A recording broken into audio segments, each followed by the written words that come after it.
All right, welcome to the Other People Show. My name is Brad Listi, and I am in Los Angeles. It's good to be with you. Thank you for tuning in.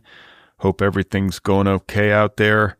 Don't forget to subscribe to this show wherever you get your podcasts, and you can follow me on Bluesky and Instagram.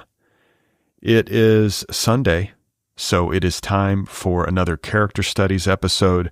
If you're new to the show, Character Studies episodes feature me in conversation with a civilian, an ordinary human being from somewhere who does something, and we just talk.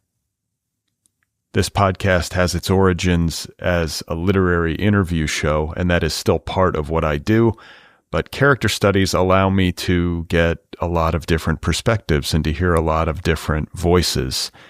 And the series started earlier this year, and today we're going to do another one. And my guest is a woman named Vanessa. She is of unspecified age, and she is a vegan activist from Los Angeles. We had a great talk, super fascinating, and you're going to hear that in just a moment. A quick reminder that I have an email newsletter, and you can sign up for it over at Substack, bradlisti.substack.com. It's a great way to keep up with the show. I will let you know about the latest episodes each week, and I also share a list of things that I have been reading and finding interesting. So if that sounds good, go sign up for my newsletter. Today's episode is brought to you by Mulholland Books, publisher of a new novel by J. Robert Lennon called Buzzkill. Buzzkill is the official May pick of the Other People Book Club. That is my book club. If you want to sign up for my book club, you can do so over at the show's official website, otherppl.com, and you'll get a new book delivered to your door every 30 days, and I interview book club authors on this show. So J. Robert Lennon will be talking with me in an episode of the Other People podcast sometime this month. Stay tuned for that. And get your hands on Buzzkill. It's a crime novel. It's about the Poole sisters. They are private investigators, and they are up against dark forces in the crime underworld. Buzzkill is the name of the novel, available now from Mulholland Books. I also want to give a quick plug to my new company. It is called Deep Dive, and it is launching later this year. The debut course from Deep Dive is called How to Write a Novel, and it features more than 50 hours of never-before-heard conversations with dozens of today's leading writers. So stay tuned for that. It's coming. It's imminent. It's in the works. Check out the landing page for Deep Dive at www.deepdive.audio. Sign up for the Deep Dive newsletter to keep up with all the latest, and you can follow Deep Dive on Bluesky and Instagram. All right, so I think it is now time for the main event. My guest, once again, in this week's Character Studies episode is a woman named Vanessa, of unspecified age, and she is a vegan activist from Los Angeles. I really had a great time meeting her and talking with her and hearing about her life and her work and her plans for the future. So, having said that, it is now time for the 10th character study in the history of this program. Hi, I'm Vanessa, and I'm as evanescent as the summer breeze and as timeless as memory. And I'm in the process of opening a vegan, intentional, self-sustaining community in the south of France, and I'm a licensed marriage and family therapist.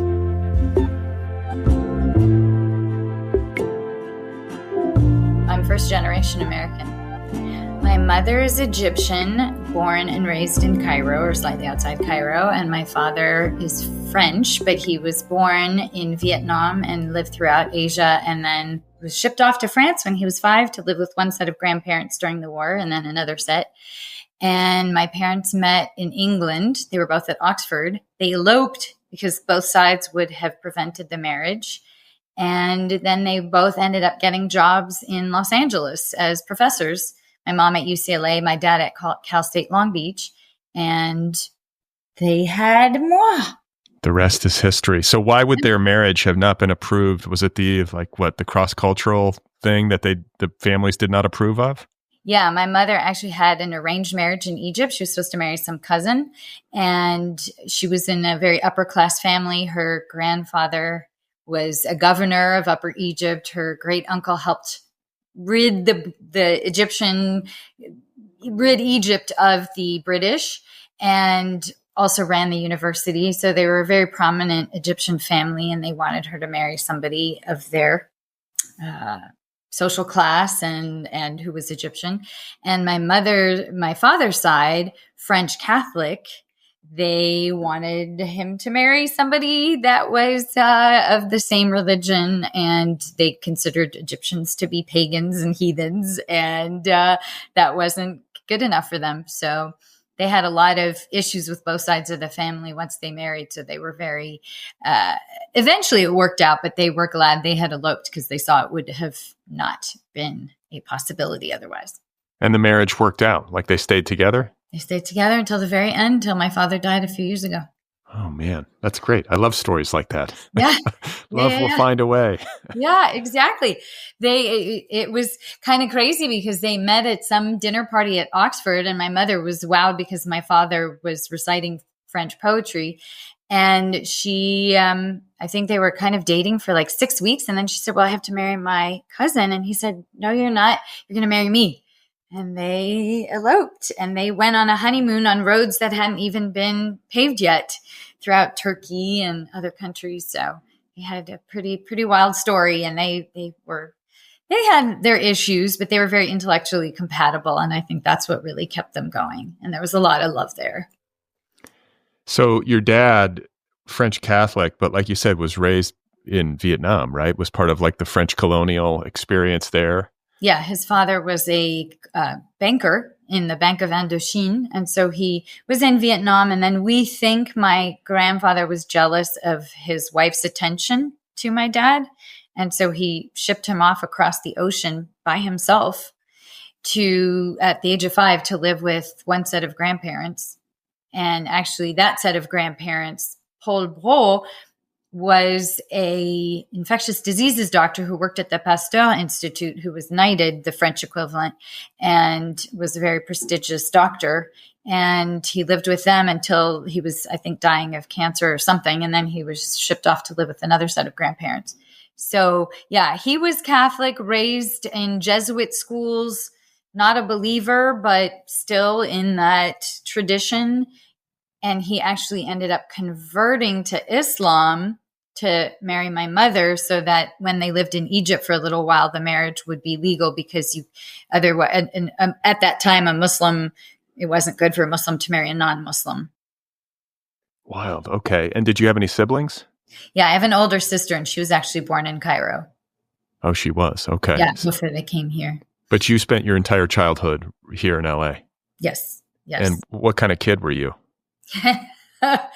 I was definitely the oddball in the family. The three others were much more studious and quiet and very bookish. And even though I was very bookish too, I was very energetic, very like high energy, very hyper child running around. I just was very physical, and that was so not like the others. And I was always getting on my dad's nerves because I was so like, yeah. And he just didn't want me in his office. Because I would break things. I was curious. I would open things up and try to see how things work. And so I was banned from his office, and I just had lots of imaginary stories I told myself. And mostly we were all kind of in our own worlds most of the time. So I had an imaginary friend and talked to her all the time. And wait, what was her name? Her name was Dana Lolad, and I found out years later. I don't know where I got that, but I found out years later, and I must have unconsciously known this. But Lolad in Arabic means little girl. Oh wow! So I was like her mentor, her teacher figure. I would teach her what I learned at school. I'd come home and like get on the chalkboard and teach her things.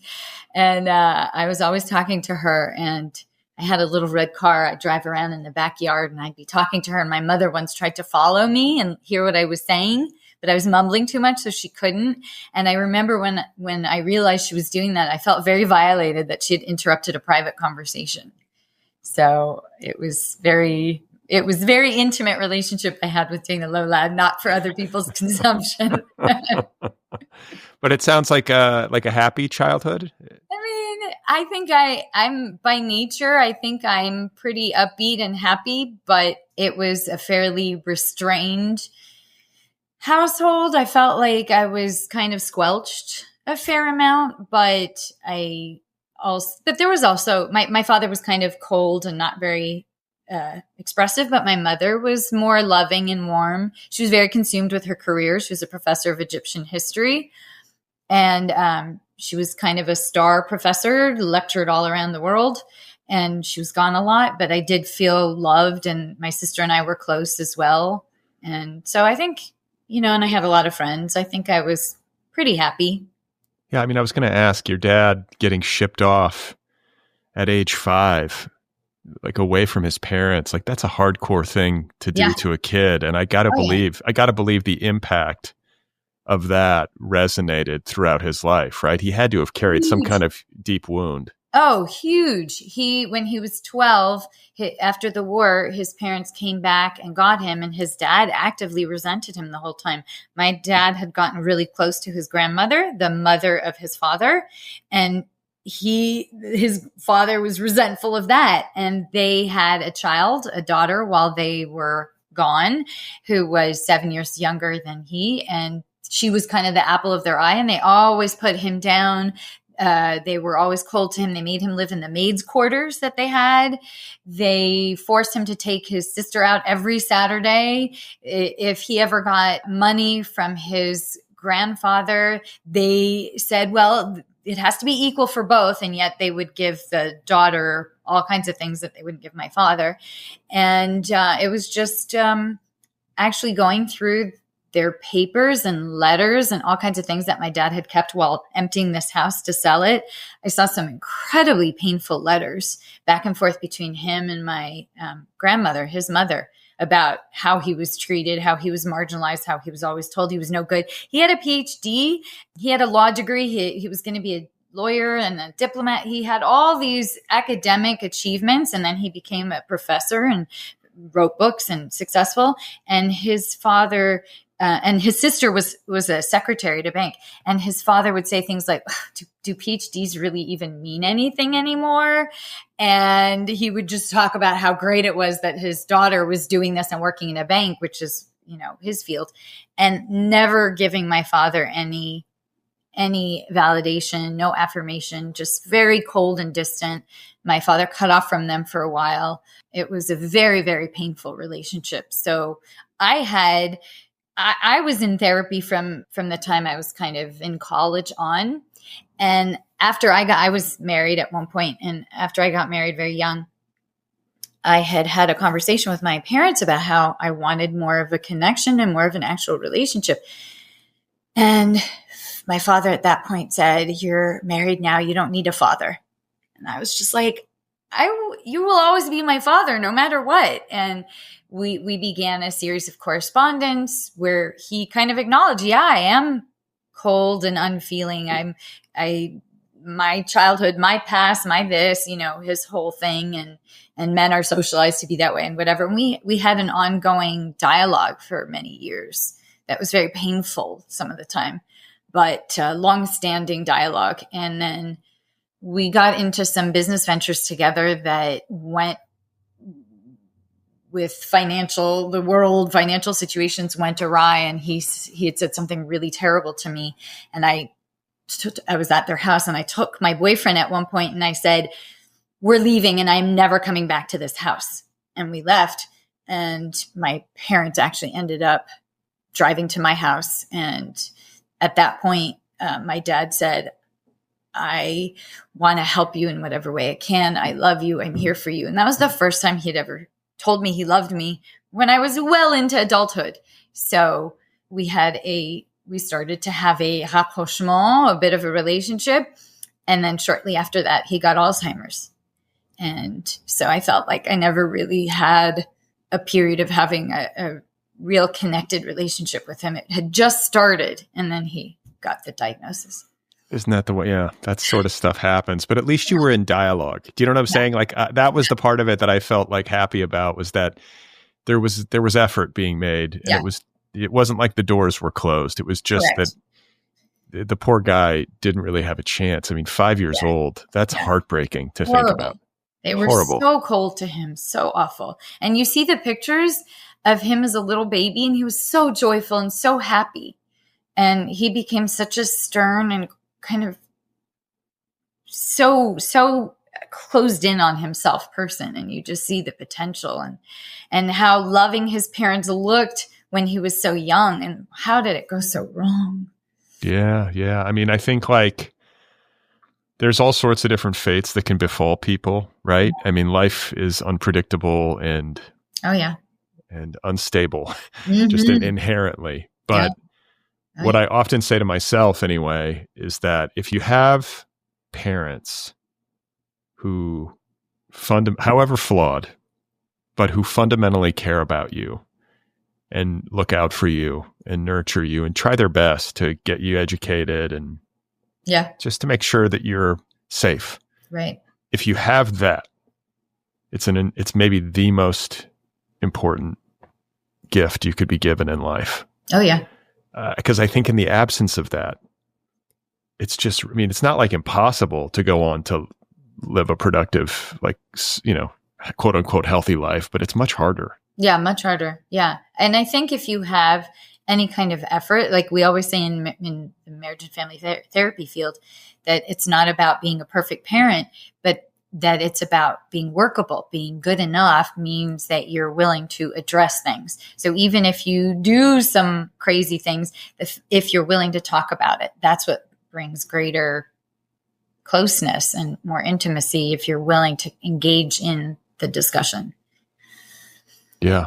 And that's interesting that you went on to become a marriage and family therapist. Yes. But like, we'll get there. But first of all, like, just to make sure we cover childhood, like you had a relatively healthy and happy childhood with like these asterisks, right? Like your dad had this like traumatic childhood that he was kind of recovering from his entire life. And that caused him to maybe be a little bit closed off. Exactly. And your mother had a very demanding career. And then just generationally, I think things are different, right? I mean, it's just a different era of parenting than what exists now. That's a natural course of things. But are there any other events in your childhood that you would point to and say like, well, that was formative? Yes. Like that was something that shaped who I am. Definitely food. That was a big one. So both my parents, generational and all the same kind of conditioning a lot of people have, they were intellectuals and the brain was the most important thing to them. And they would always tell me that my brain wasn't going to develop properly if I didn't eat meat. And I never wanted to eat it. From the youngest age, I did not want to eat it. I tried everything. I would stick it down my shirt. I would cheek it. At that point, I wished so hard that we had a dog instead of a cat, because the cat just wouldn't eat it fast enough when they weren't looking, and I tried to feed the cat and I was like, hurry up, don't chew so much, just swallow it, and try to get him to eat my food. I put it in the trash. Like I did everything I could not to eat it, with them constantly saying, your brain's not going to develop. And then at the age of 12, my mother said, I said, no more, I refuse. And so they could no longer force me to eat meat. I didn't want to eat chicken, fish, meat, any of that. And they kept saying that to me, but I was a straight A student at school. And then I got in early to Yale. And I remember thinking to myself when I got that letter, do you still think my brain hasn't developed properly? And then cut 2 years later, they both get dementia. So for me. How old were they? They were, I don't remember when my dad got it. He got it much earlier than my mom.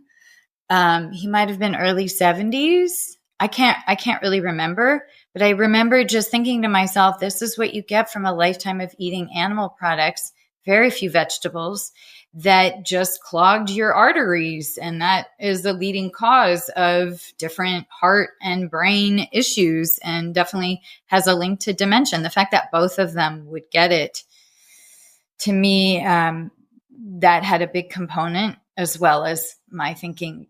Obviously, there's hereditary and genetic, environmental, but also I think once they were no longer parents and no longer teaching, they just didn't really have anything that kept them anchored here. So they just sort of started drifting away in their worlds. When you were in college? No, this was way, way, way after college. It was just, to me, the kind of culmination of all their lifetime of how they led their lives. It was just my comparison of them telling me my brain wasn't going to develop. And then years later, their brains, went away. Okay, so a couple of questions. First of all, you can never remember a time when you wanted to eat meat. Correct. Do you know why? I feel like I was just born with a revulsion to it. I always loved animals. I remember, I can't say that I cognitively made the connection between the animal and the meat, but maybe I did, because kids are very intuitive. But I think that I've always been very naturally not prone to conditioning. And so the conditioning, like, kids naturally don't want to, if you give a bunny rabbit to a little kid, the kid is not going to want to eat the rabbit. If you give an apple to the kid will want to eat the rabbit. The salivary glands won't start going seeing the rabbit. They're going to want to play with the rabbit and touch the rabbit. They don't naturally want to kill them. That's our conditioning, that dominate, kill. This is what we do. We're the strongest in the animal kingdom. And so I think that I just was sort of immune from the conditioning that said, this is what you're supposed to do. And I just naturally had a dislike of it, and I didn't want to take lives. And I remember at a very young age, my mother was wearing a fur coat. And I said to her, if you wear that in front of me, I will throw paint at you. I don't know if I'd seen a PETA ad or I was going to say myself, but I was like, she couldn't wear that in front of me. It was very distressing to me.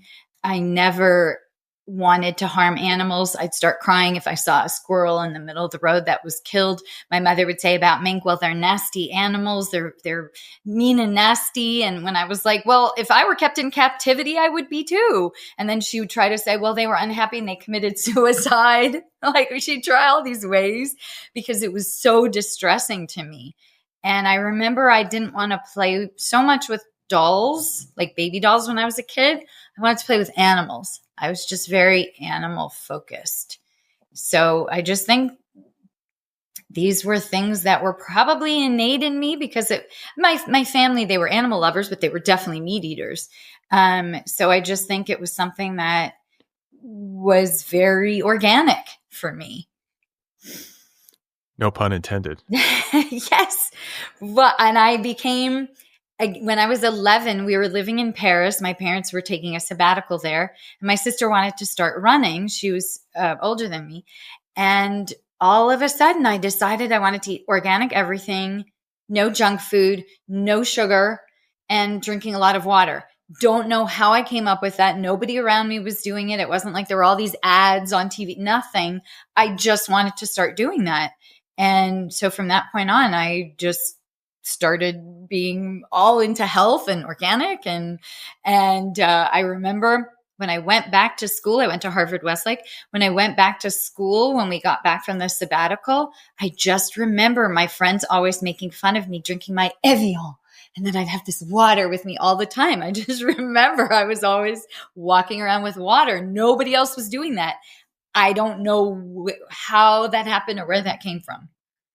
Interesting. And was there any kind of body image, like adolescent body image issue associated with these tendencies? Not at that time so much, but I did start having it once I got back to school. I started getting into the working too hard, over exercising, and limiting my food, to where I definitely think I had an eating disorder. I don't know how much of it was the revulsion with my parents always trying to force me to eat things I didn't want to, where I was associating mealtime with something very unpleasant. And that was probably partly there, and partly also the wanting to have complete control over my body and feel that I was super fit, and I was wanting to be an actress at that time, and just very disciplined. That the idea of hard work and discipline, and I think that both those kind of concepts and societal pressure, like most of my class had eating disorders. I think that it was definitely a combination of those factors. Well, and I think like environmentally, and correct me if I'm wrong, but growing up in Los Angeles, you at least had proximity to like the health food revolution, because it really kind of started to come online really in like the 60s and 70s. Yeah. And Los Angeles was obviously a prime mover. I come from the Midwest. There was no such thing. There still isn't. No, yeah. So, but I mean, like I'm wondering, like, as you were growing up in LA, if you had exposure to people who might have inspired you. I don't recall anyone that I can think of. There might have been in the ether around me, but it happened in Paris. And I just remember all my friends and their parents all thought I was a little odd doing this. It was definitely not something that was the norm. They all thought that was odd. And when I would exercise a lot, and I think part of the exercise, the over exercising perhaps, was that I had so much energy and I was such a hyper person that I just had, like, even to this day, it's really hard for me if I don't get a significant amount of physical activity. It's like I'm the same way. You know what that feels like. Yeah. I mean, and I'm also I would say like 98% vegan. Like I have a leather belt. I mean, you know what I'm saying? Like these things get technical, and like occasionally I'll eat like a cookie that might have like egg in it or something. Like I can't bat 1,000, but I've been that way since I was 20 or 21. That's amazing. After I just started reading some books, and I was like, oh, okay, like this is brutal what these animals are going through. And then I think like more germane to what you just said though, is that my wife, who is from Minnesota originally, and just like, you know, Midwestern stock, people in the Midwest are meat and potatoes people. And but she, at like the age of 9, saw some video or film in her elementary school classroom about factory farming. That was it. So she stopped eating meat. Like she was like, no, I'm not doing it. And like dug her heels in. Amazing. Yeah. So anyway, good for her. I want to meet her. Similar trajectory. Yes. But you know, go through high school, and like anything else formative, like aside from food, that you would point to that really kind of shaped who you became? I would say I did a lot of plays, and I really wanted to become a ballet dancer, but I had back problems, and my mom took me to an orthopedist who said, well, you'd have to have surgery. And my mom's like, you're not having surgery and you're not going to be a dancer. You're going to college. I think that whole, like, even though I'm grateful that happened, because ballet is so destructive to your body in a lot of ways, the whole idea of choice, not having a choice, is really, really hard for me. I do not like being in situations where somebody makes the decision for me. And I think that really framed a lot of my attitude towards how I lead my life, that I don't want a boss. I don't want somebody telling me what to do. I want freedom to make my own choices. And I had a really hard time listening to my parents, and it wasn't rebellion. I didn't rebel against them. I just did what I wanted to do. So it wasn't, you say to do this, I will or won't. It was, I want to do what I want to do, kind of regardless of what they're telling me. If what they're telling me makes sense, then I'm going to do it. If not, I won't. I remember I wanted to see the Rocky Horror Picture Show with all my friends, and I had a curfew. And I remember telling my mom, well, you're a jailer.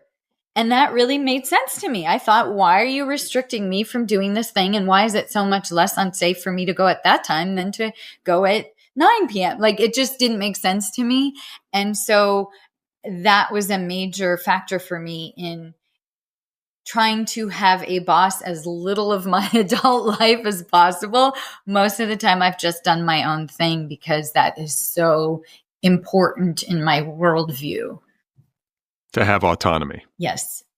Yeah. So you were a headstrong kid. I guess I was.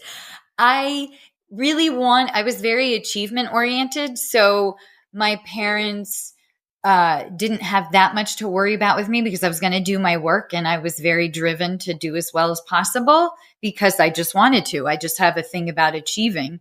And,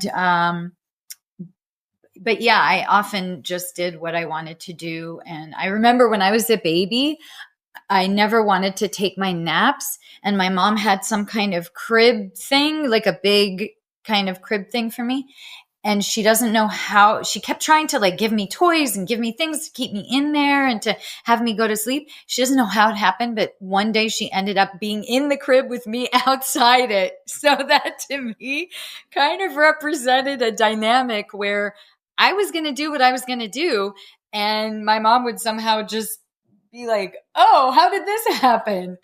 But they weren't really like, if she would ask me if she didn't punish me, because I think she just couldn't. I once did, one of the many times I did something I wasn't supposed to. She said, I think I climbed on the roof. Yeah, I think that was it. And she said, do you think I should punish you? And I said, no, that's not going to do anything. I've learned what I needed to learn, and it's not going to help. It'll just make me angrier. I said something, and she was like, okay. So she didn't punish me. There's some wisdom in that on your mom's behalf, right? Like the fact that she was like, okay, yeah, okay. This is how this kid operates. Right. So you go to Yale. Yeah. Went to Yale. I studied literature and did a lot of theater. I wanted to become president of the United States. That was one of my ambitions. From an early age, I wanted to either be an actor or a politician. And I was in the political union, and we would debate different political figures. And I remember there was one time when we had a very liberal speaker come to speak to us. And the party, I was in the Liberal Party. I was the secretary of the political union. And I was very active in debating and all that. And we had a progressive speaker come, and the guys from the party of the right were protesting the speaker and making all this noise and disrupting and all this. And they got kicked out of the meeting. And I thought that was appropriate. Like, you're being a nuisance. You exercise your free speech. You get kicked out. Okay, fine, good. But then they wanted to have a whole political union vote on whether to kick these people out permanently. And I was kind of friends with lots of different people. Whether or not I shared political beliefs, I was still able to be friends with them. And so I was friends with people in all the different parties. But I thought, and everyone thought, that I, as the speaker of the political union, was going to toe the line and vote and speak out to get them removed. But I went up there and I said, this is becoming a witch hunt. We're specifically targeting them for their beliefs rather than their behaviors. And we address their behaviors. They exercise their free speech. We address their behaviors, and that's it. We don't need to continue and kind of target them. And after I did that, that side ended up winning, and I ended up getting targeted and just vilified that I wasn't towing the party line because I was saying we need to be fair. I don't agree with their views, but that doesn't mean I think they should be kicked out. And they could not stand that. And I was getting so much flack for it. And then the party of the right came up to me and they said, oh, we normally have this long process to get into the party of the right, but we'd like to admit you right away. And I was like, you know what? Screw all of you. I'm done with the whole crooked thing. This is not what I'm going to do. This is a microcosm for the political system. I don't want to be in this. I want to agitate from the outside and be a community organizer and an activist outside that context because I'm not going to work within this broken system. It doesn't want to change, and power wants to keep itself in power. So that was really formative for me to deciding, no, not going to do that. I'm just going to go to Paris after college and be an actress. So that's what I did. And how did that go? So obviously my family wasn't in favor of me having a Yale education and going to college, and then going to be an actress. But as I told my parents, you didn't send me to a vocational school. You sent me to enrich my mind and get educated, which I did. do. So they didn't have a response to that. I was having a wonderful time. I was acting, print work, modeling, having a great time. I was also teaching English to business people and making great friends from that, whom I'm still friends with some of those people. And just to interrupt, you obviously speak fluent French? Yes. Yeah.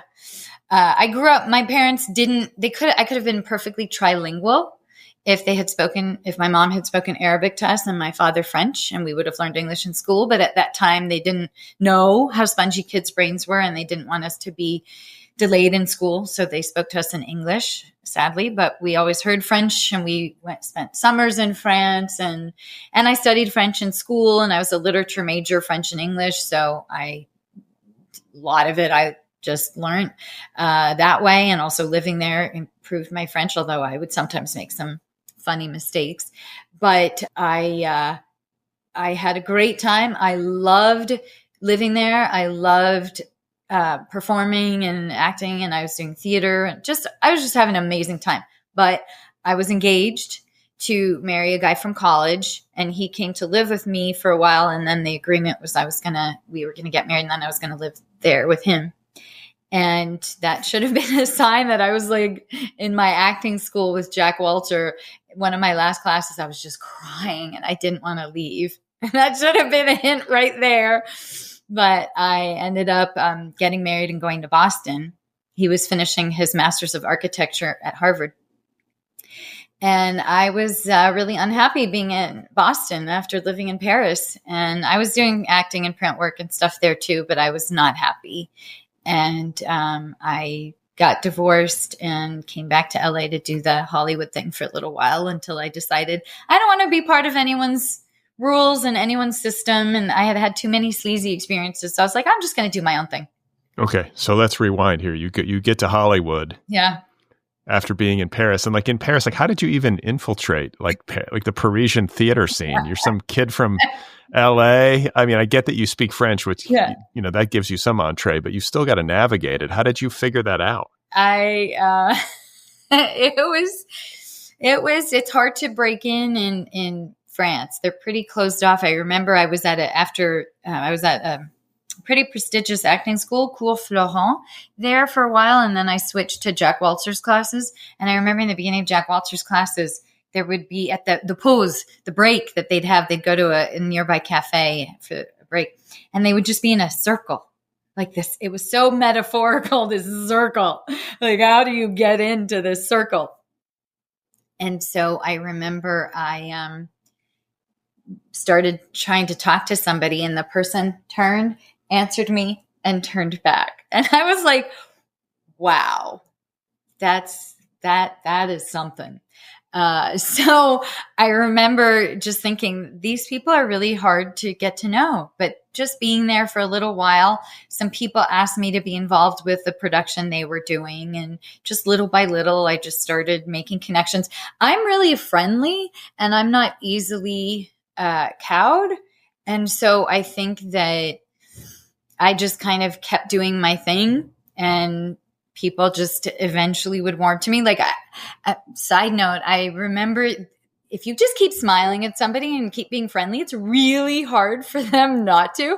I was teaching an aerobics class one time years ago, and I was the sub, and this woman looked so annoyed and so grumpy, and I just kept smiling away at her with this great big smile, and I kept doing it, and it's like I wore her down. She just couldn't keep glowering at me, so eventually she started smiling, and she just couldn't stay irritated with the onslaught of my just sending her kind of kindness and warmth. So I think that I was doing that. And I had a very different acting style. I was much more kind of raw and explosive than a lot of them. And that caught their attention. And so people started wanting to be around me. And I ended up becoming friends with a lot of them and becoming just getting in that way. And through somebody else, I was actually friends with somebody who's become a very successful French actor now from Cours Florent. I had an agent through him, and I got stuff through that. So it was just kind of like here and there. I'm not going to say I was a big star, but I was making inroads right when I had to leave, which was really devastating to me. So that was the French experience. How long were you there? How many years? 3 years. Okay. That's Yeah. a good amount of time. And Yeah. then you come back to Boston. Yeah. The marriage sort of implodes. How long did the marriage last? A year and 10 months. A year and 10. Okay. I had a therapist, and I swear to you, his name was Titman. That was his name. And he kept saying, his last name. Dr. Titman, yeah. Okay. And he kept telling me I needed to work on my intimacy issues. And I was like, maybe, but I'm not going to work on them here. So going back to LA, and I'm going to try my hand. And you tried your hand at Hollywood. Yes.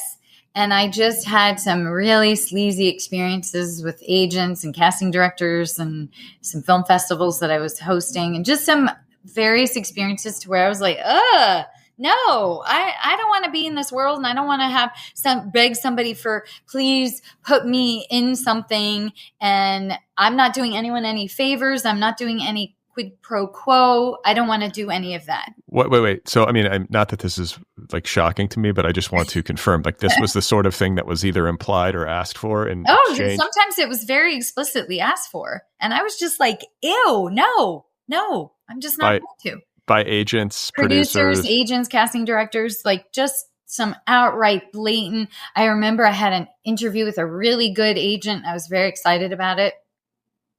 And we had this really long interview, just chatting about everything under the sun, some of my work. I was also up for a callback that day. All kinds of great things were going on. And we had this long chat. And then he was like, what are you doing this weekend? I said, my boyfriend and I, blah, blah, blah. And he was like, okay, great, thanks. And he pushed me out of his office. And I was like, what? And then I'm listening to my messages on my voicemail, and that callback for ABC got canceled. And I was like, man, like both in the same day. So that was just like thing after thing after thing, blatant requests, just being, I had a shoot one time and they totally lied about what the shoot was. And there was like nudity and sexual stuff involved that I wasn't informed of. It was just like so many things to where, again, kind of like with the job thing, I don't want a boss and I don't want to beg somebody for permission to do what I want to do. So I'm just going to start writing and performing in my own things and doing my own thing. And so that's what I decided to do. I went to grad school, became a therapist because I'd been teaching fitness and was a personal trainer and yoga instructor. And I decided I want something a little more intellectually stimulating, but still giving me flexibility to keep doing whatever I wanted to do. And so I went to grad school and became a marriage and family therapist and just started doing that, and then started working on all kinds of other vegan and theatrical productions. Wow. Okay.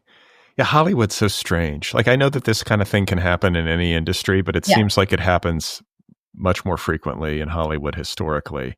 Yeah. I mean, it does happen in lots of fields, but I think because to me, this is at least my theory, that you can paint without an audience. Yes, you want people to see your artwork and to maybe buy it, but you have to have an audience to perform. And because you are the instrument, there's such a yearning to be seen and to be validated. And I think so many people who come to Hollywood crave that eye and that vision. So there's that desperation there that people can prey on much more easily than in other fields where there might be some distance between your work and you.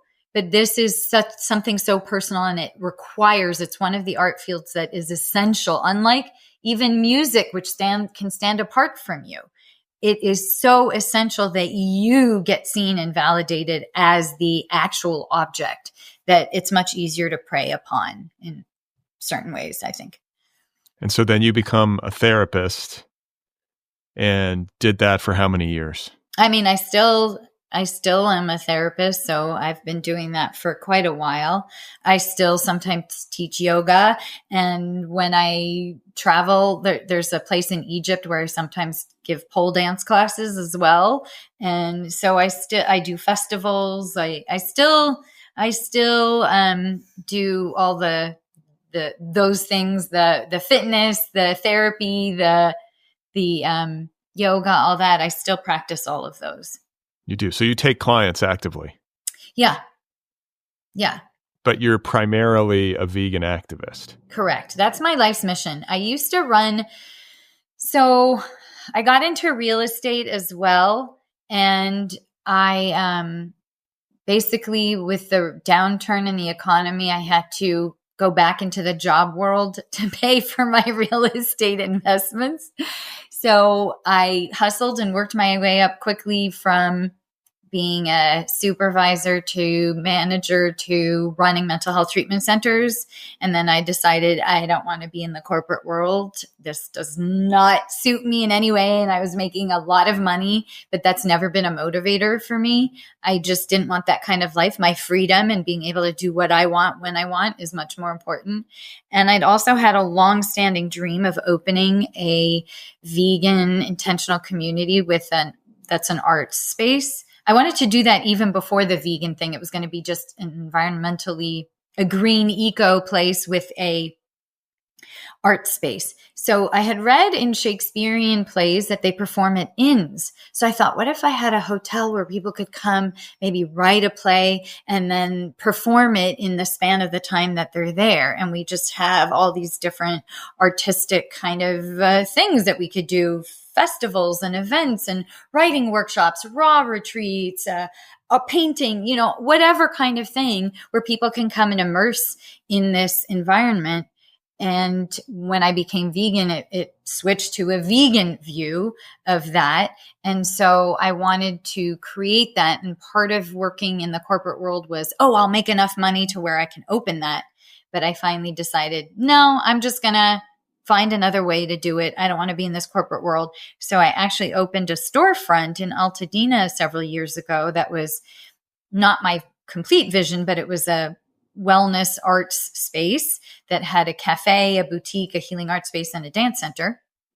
The 4 pillars of health, what you put in and on your body, the need for movement, and the need for twerking if anything is a little awry.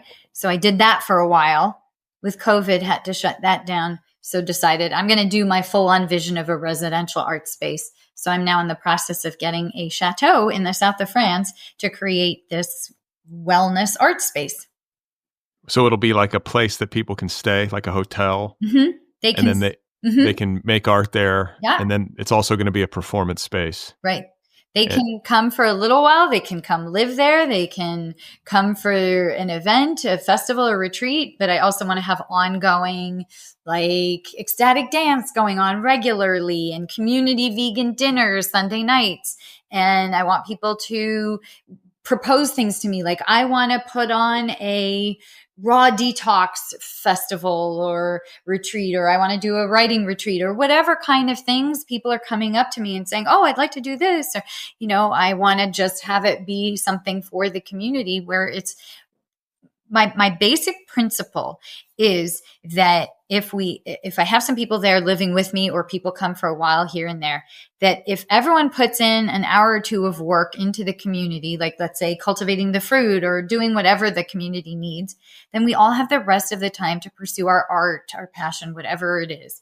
And so it's a model where everybody wins. We're not all working to make somebody else wealthy. Everyone has buy-in. Everyone gains from this system. That's, even though there's somebody making decisions, it's non-hierarchical.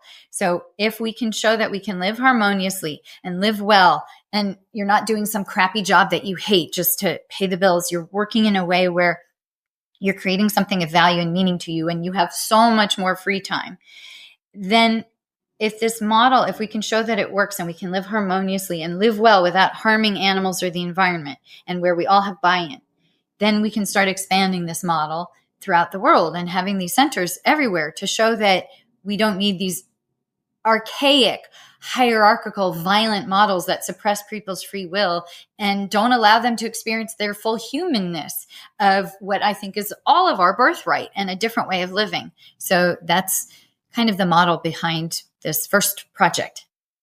Wow. Do you have a place picked out? Oh yeah, I'm in escrow. I am purchasing this 12th century chateau that's been beautifully and ecologically renovated, and it even has its own prison. Like, how cool is that? So you can, if somebody eats meat, they go Yes, into jail. yes, exactly.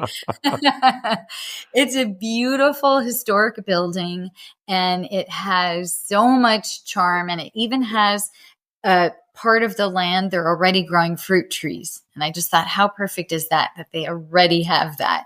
So it's in an area of France that my really good friend from acting school lives in that area. And it's from talking to her and visiting that I thought, well, this is a good area because it's a lot of fruit production in this area, warm climate, no droughts, no earthquakes, no fires. So I don't want to repeat LA. And to where it's fairly mild weather year round because I don't want to be in the cold.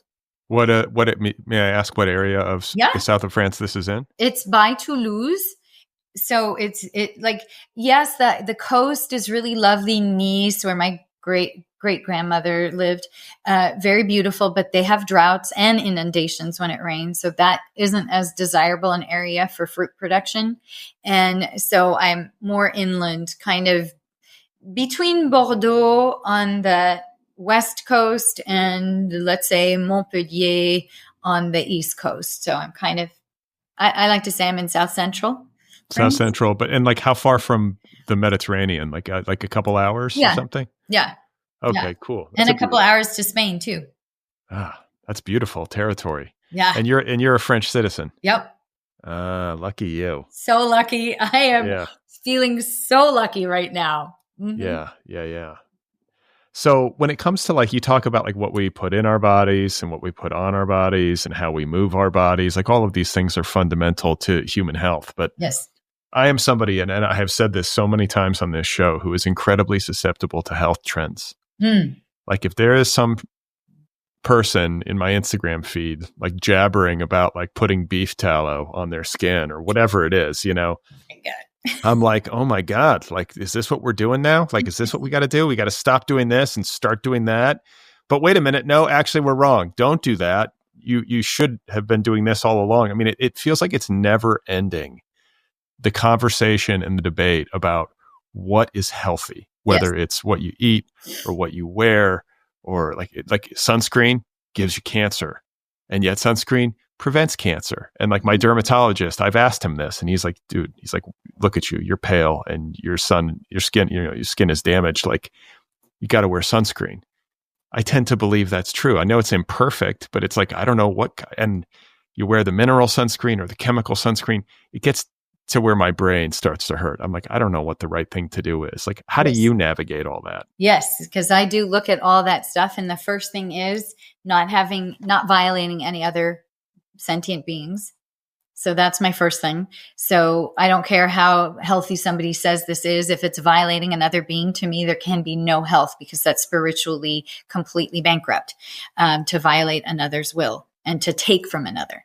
So that would be the first thing. The second thing is that so no beef tallow. No beef tallow. Yeah, there is no way that can be healthy. The other thing is literally animals kept in captivity or not kept in captivity and then slaughtered are secreting hormones, cortisol, adrenaline.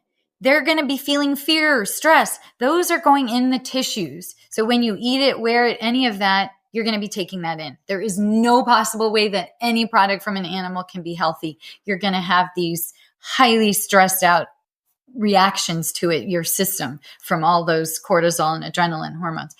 The other thing is that we always think that we can do better than what Mother Nature can do. Now, I can't create an apple tree from scratch.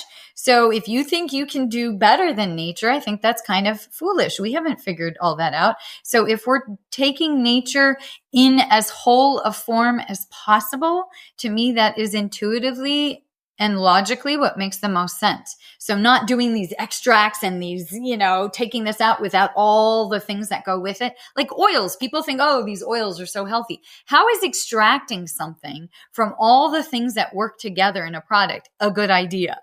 It makes no sense to take in oils. eat the whole food, like the avocado. I don't want to say that one that starts with an O and ends in live, because being Mediterranean, I actually profoundly dislike those things. But eat the whole thing, not the oil from it in all these cases. And your skin is the largest organ in your body, and it doesn't have the liver and kidneys to detox out the chemicals. So it's almost more important what you put on your skin. I wear only organic. I made a commitment to myself in 2015 to only buy organic and sustainable fibers. So that's all that I buy at this point, which is good because it cuts down on any urges to shop and to, get these compulsive buys, because it has to be vegan and eco-friendly and organic and all that. And just having whole foods in abundance, that I don't think anyone can, with all the different views, nobody is going to tell you that the greens are bad for you. Yes, if they're not organic and they have heavy metals, yes. But if you're taking in lots of greens and lots of fruit, blueberries being so powerful, I mostly eat fruit. I am high raw, except if I go out every now and again. But I basically eat raw fruit in the way that it appears in nature, and greens. And when I get my blood work done every year by my doctor's always like, keep doing exactly what you're doing, because it's so powerful. And I'm so strong and so healthy. And I see from my performance, like when I'm in Silk's class, several hours go by and I'm still going strong. And there might be people a lot younger than I who are pooping out. And I'm just like, let's keep going. I'm just very, I don't get sick much, and my blood work is good and everything is healthy. My heart is strong. So to me, it makes sense that if you're eating whole foods and getting organic as much as you can, and eating it as much as possible in the way that nature intended, that is what health is. It's not getting extracts and chemical compounds and packaging. And I also try as much as possible not to buy anything in plastic, because plastic is never a good idea. And getting things in plastic is horrible for the food and for the environment. And so I just try to go to farmers markets and get things in the whole form as much as possible. That all makes sense to me. And it's more or less how I eat. I don't know if I eat as raw food as much as you do. I've heard if you cook food, it can have a negative impact on like some sort of enzyme situation. Yeah, and it's killing certain things. It might make a few things more bioavailable, but it kills so many other vitamins and minerals. So if you just get a mixture of different colors and different kinds of fruit and greens, then you're going to get all those things that you need. And if you're worried about it, get a macro or micronutrient blood work done, and you can see if there's anything that you need.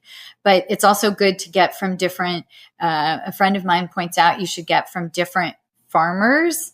Like the farmers market, don't always go to the same ones, just so that you get different soil mixtures of different amounts of nutrients and things. Not everybody has access to farmers markets, though, or even like good food at the grocery store. They have what I think are called food deserts. These places. Yes. It's like your only option is like 7-Eleven and like some sort of like grocery store that just delivers the industrial food products. So, like that's an issue. But like I think it's slowly shifting. I think because here's the deal, my grandfather was a butcher. He and his brothers, they had their own butcher shop. This was part of, I think, the impetus for me to stop eating meat. Yeah. Because they all had heart attacks. Oh, God. Like multiple heart attacks in their 60s. Oh, yes. They didn't have the easiest lives. They were, first generation and, just kind of trying to make it, and, but I was like, okay, that didn't work, right? That didn't work great. No. But my parents are meat eaters. My mom comes from a huge family. She had 8 siblings, none of whom are vegetarian. They're all relatively healthy. Like, I don't know. Like, I can look at the world sometimes and be like, there's a lot of different ways that this can happen. But I think when I factor in, I don't know. I'm not an expert, but I'm just saying that like when you factor in not only like the outcomes, like the health outcomes for people based on what they eat, like even if that were murky and there's like a variety of different ways that people can be healthy, a variety of different diets that can like healthily sustain human life. Yeah. The ecological impact Exactly. of meat production, like Right. especially like industrial scale meat production, Oh, yeah. that's an environmental catastrophe, like objectively. Objectively, absolutely. And we're having more and more effects of it. We're having more and more crazy weather patterns. We're having environmental refugees. Who knows if Bangladesh is going to be completely underwater in a few years in parts of Florida. It's just the devastation is so huge, the desertification that we're completely destroying the Amazon and all the medicines that people get from that and all the food sources, that the Amazon is the rate of destruction of it so that we can graze cattle. Right. And meanwhile, we have so many starving children in the world. If we just use that land instead to grow grains or fruits and vegetables, we could feed the entire world several times over. It is a moral and ecological disaster what we're doing. And there is no justification when we could easily live so well without doing that. You're much healthier having a lot of fiber, vitamins, and minerals. You don't get that from eating animals at all. And that's what we're deprived of. And people may be seeming healthy for now, but it does have its effect over time. Over the long haul, we know that the longest living populations are vegan, the Seventh-day Adventists and the Japanese on Okinawa and all that, and they are heavy plant-based, if not entirely. So in every way, health, whether it shows now or in a while, ecologically and ethically to these animals, there is no reason to keep doing this when we can live so easily and so well and with so much energy without doing this. And there's more and more athletes who are vegan and more thinkers and philosophers and writers. It's just now is the time before we completely destroy our planet or the ability to live on this planet. I have some friends who are like really into meat. Like they got, there's these trends where it's like, I'm a meat person and like you need meat and kale is bullshit. And yeah, that's another Instagram. Like what was the Liver King? Have you seen this guy on Instagram? No. He's actually on steroids, I think. But like, it's this sort of trend in the manosphere where it's this like, he's like a man's man, right? He's got a beard and he's tatted up and he's huge and he's ripped and he's like, all I eat are organ meats. But it turns out he's also like shooting steroids or whatever to make himself.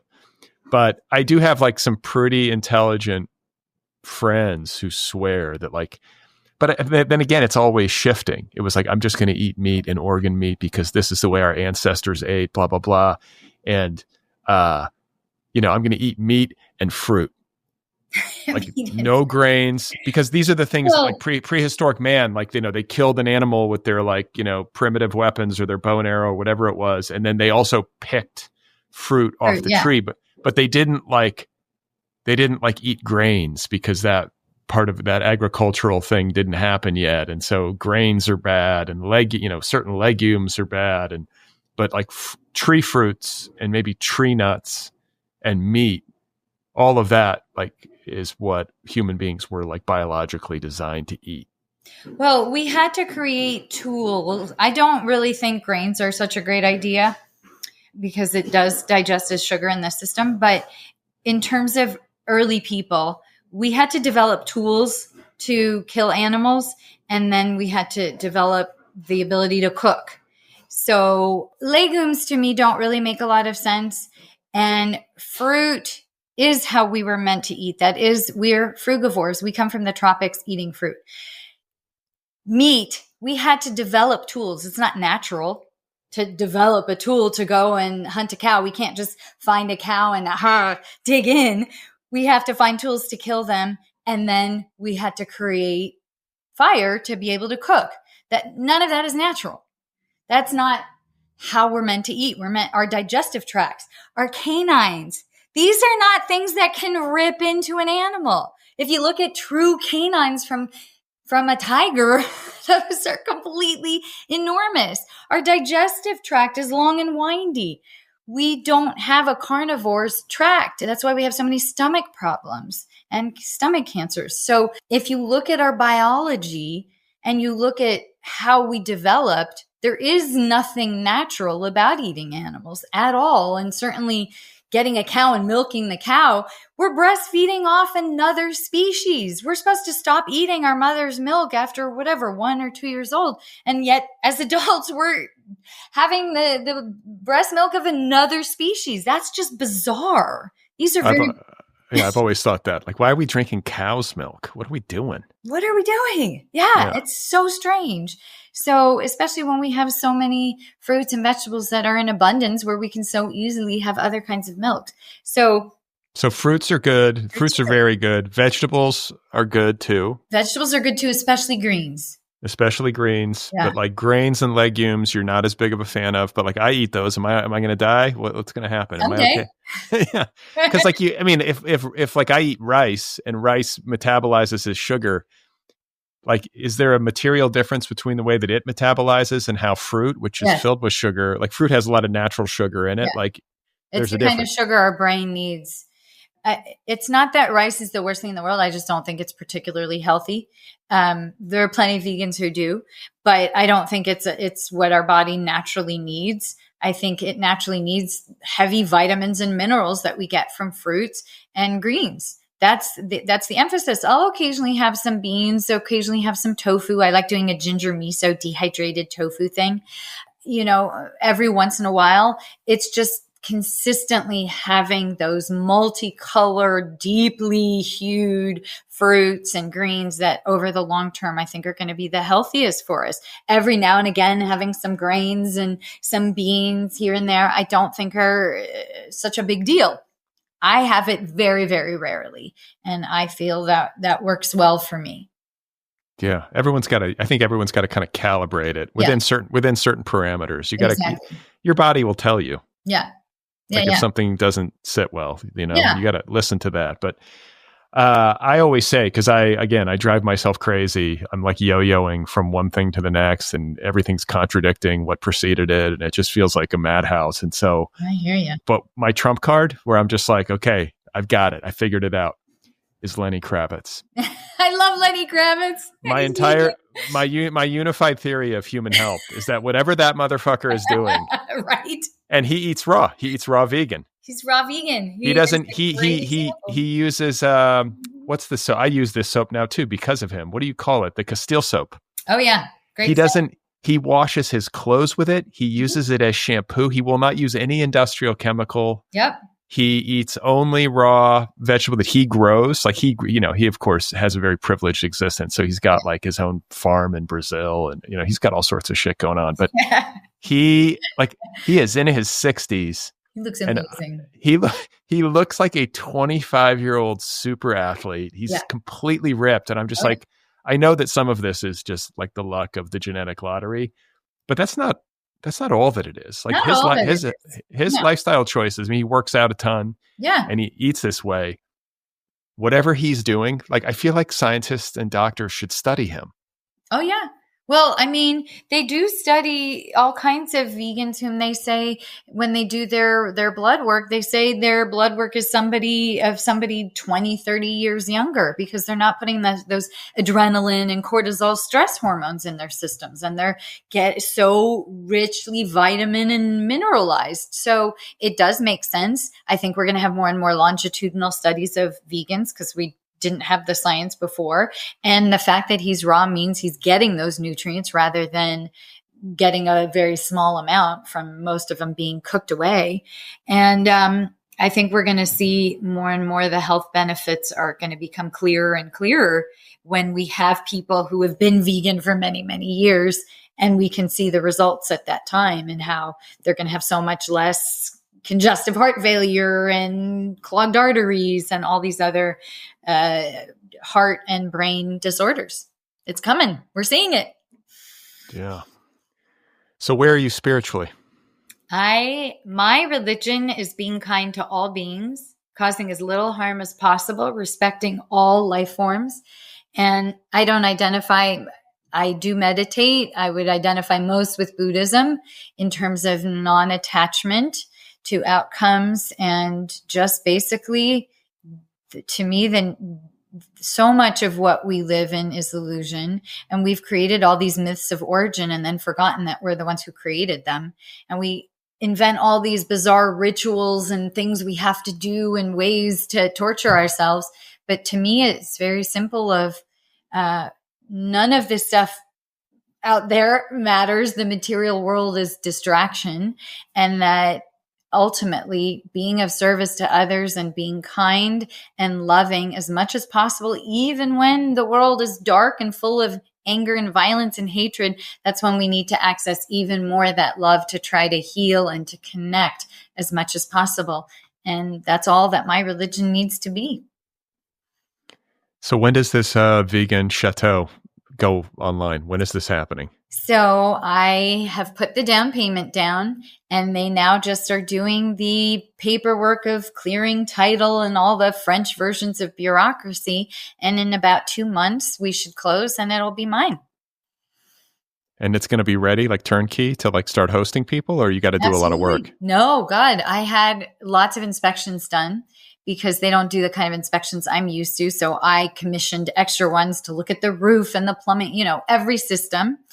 And the work is so impeccably done. There's really nothing I need to do, just decorate the way I want to. But they're leaving a lot of the furniture there, and a lot of it's really historic. I was just looking at it the other day. There might be Louis XVI time. There's something from François Ier, like some really, really old pieces in there. And I'm just going to bring some of my flair and touch to it. And it's pretty much turnkey, ready to go. I am ready for people to come play with me, create some art, do some festivals. I'm going to get some rigging up. I'm talking to my aerial arts teachers about doing retreats. We're going to do aerial silks. We'll have pole, yoga, all kinds of meditation. I want to have ecstatic dance parties. I want to do my vegan Sunday lunch dinners. I just have so many different retreats and festivals that I want to start doing, that I want to do film festivals. I just am so ready to see what the synergy of the area is. I want to do a fruit festival with a friend in Spain. We'll do like a Southern France, Franco-Spanish fruit festival, just full of fun and playfulness. And I am so excited. This has been something I've wanted to do for many, many years. I've looked for years for a place. I finally found it. I'm just so excited to just get going with this. All right. Well, that sounds exciting. Yeah. And I envy your dual citizenship and your French vegan chateau. Yes.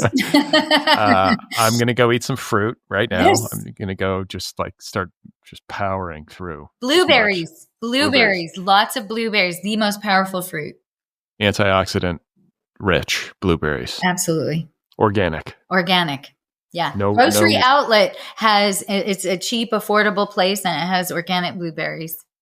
What did you say? What's it called? Grocery Outlet. Oh, Grocery Outlet. Okay. Yeah. Well, Vanessa, it has been a delight talking with you. Thank you so much for the time and for being so open and candid in sharing your existence. Well, thank you. It was such a pleasure and an honor to be on here. You are a delight, and I am so happy to have talked to you and talked fruit, and one of my favorite topics. And I wish you all the best with this show. Okay, there we go. That was this week's Character Studies conversation with Vanessa, a woman of unspecified age who is a vegan activist and a marriage and family therapist from Los Angeles, California. Great conversation. Fascinating, right? And I'm kind of jealous of this wellness retreat in a chateau in the south of France. Take me with you, Vanessa. I'll bring my family. We'll live in a yurt, and we will harvest fruit. So my thanks again to Vanessa. And if you are out there and you're listening and you're thinking to yourself, I know the perfect person to be a guest on this Otherppl show in these character studies episodes. If you know somebody who would be great in conversation and who would be willing to talk with me anonymously for this series, please email me. The address is letters@otherppl.com, and I would appreciate it. The continuation of the character studies series is entirely dependent on my ability to book good guests. So if you know somebody, or if you yourself are out there, it's got to be somebody who's not a writer. You know, I do literary interviews, and that's kind of separate. I'm trying to talk with people from a variety of backgrounds and walks of life. That's the point of this. So if you fit the bill, or someone you know fits the bill, please email me. One more time, the address is letters@otherppl.com. So don't forget to subscribe to this show if you haven't already. Hit the subscribe button wherever you get your podcasts. You can also subscribe on YouTube and follow me on social media. I'm on Bluesky and Instagram. You can sign up for my weekly email newsletter over at Substack. And if you love this show, if you listen regularly, if you like what I do and you want to help me keep doing it, please join the Other People Patreon community over at patreon.com/otherpplpod. Help keep this program rolling into the future. And don't forget to visit the website or the landing page for my new company. Again, it is called Deep Dive. The website is www.deepdive.audio. You can also follow Deep Dive on Bluesky and Instagram. It's just a landing page, the website is, but you can sign up for the Deep Dive newsletter while you're there to keep up with all the latest. The debut course from Deep Dive is called How to Write a Novel, more than 50 hours of never-before-heard conversations with dozens of today's leading writers, and it will be available later this year, so stay tuned. I think that's it. Am I forgetting something? Probably. It doesn't matter. I think coming up on Tuesday, you are going to be very excited to know that my guest is Ocean Vuong. He's got a new novel out, and we're going to be talking about that. Had a great conversation with Ocean. So